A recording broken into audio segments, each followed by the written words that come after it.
Earth signs. Um, Capricorn, Taurus, Virgo.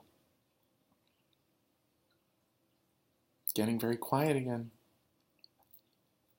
Hold your cards close. That's what I see right now. Um, uh,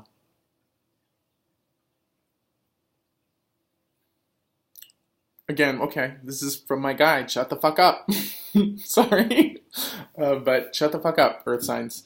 Um, uh, Speak when you're spoken to this week. Don't offer. I feel like the buildup that leads to emotional disappointment, um, uh, frustration that comes from like putting all of yourself out there, laying all of your cards on the table.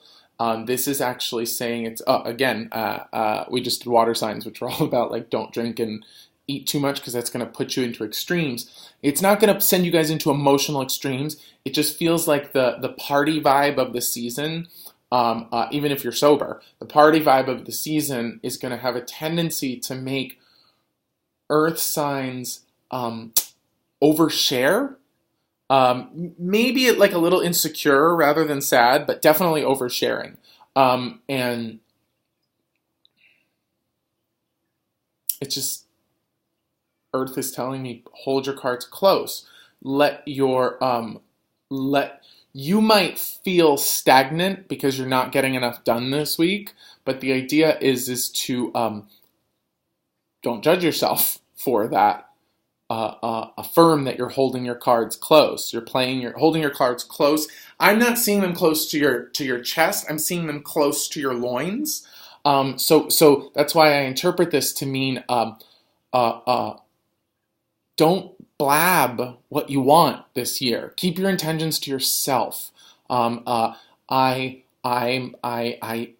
keep my intentions private, or my resolutions, that's the word for it, right? My resolutions. I keep my resolutions private. Let your resolutions be intentions and don't frickin' share them with anyone until you get into the new year, until everyone's back into work mode, because I feel like you guys are actually really clear about what you want right now, but it feels quiet. And it feels like you're better off nurturing it, keeping it to yourself, letting it grow within yourself. I just got a flash of how this is connected to the ether readings. Letting it grow within yourself, so that by the time you hit next week, into the middle of next week, the middle of the first week of the new year, the strength of your intentions has grown. The strength of your desires have grown. And so you are actually more attuned to picking up this Capricornian, earthy energy that puts one foot in front of the next and is essentially pragmatic and practical and sometimes plotting, but, ultimate plotting with two Ds. Not really plotting, but plotting, one foot in front of the next, which at this time of year is good for you guys. It's a good time to be working towards something steadily. The idea is that you can't really get too much done right now. So it's important to nurture that which is important to you, what you do want, what you do desire, and then allow it to grow. Allow that to be the point of light within yourself that grows.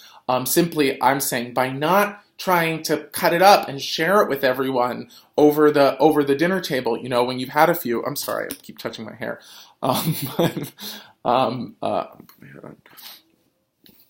You don't have to actually share it piecemeal. You hold it close until it takes on a life of its own, until it achieves, your desires achieve a certain mass of consciousness, a certain momentum behind them, so that you can just sort of pick up in the first week of 2017, already running, hit the ground walking.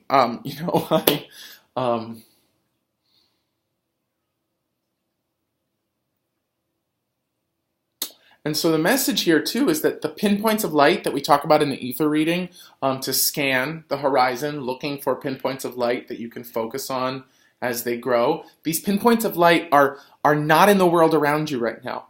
They're within you. They are self-fulfilling prophecies. They are things that maybe only you know, or only you can do, or only you can express. And they are delicate. They're gentle. So don't give birth prematurely to them. Nurture them, hold them, let them gestate, and then it feels like you won't even have to go through some kind of big reveal or labor or birthing process. It feels like literally the new year starts. The intention is so strong inside of you, it moves up into your solar plexus, and it starts to lead you, it starts to guide you into the future of this year.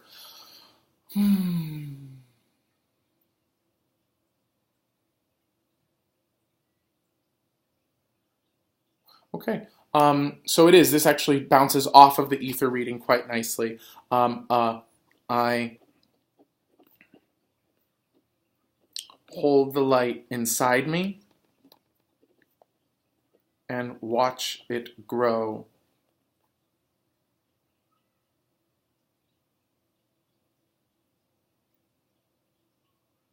Yeah, I hesitate because it's like I hold the light inside me and watch it grow on its own.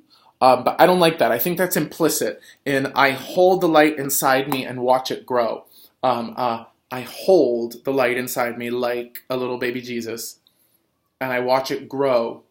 And they show me that it grows from like a newborn to a 3-year-old in the span of a week. So let things mature inside of yourself before you birth them out into the world. I love you very much. Happy everything, and I'll see you next week.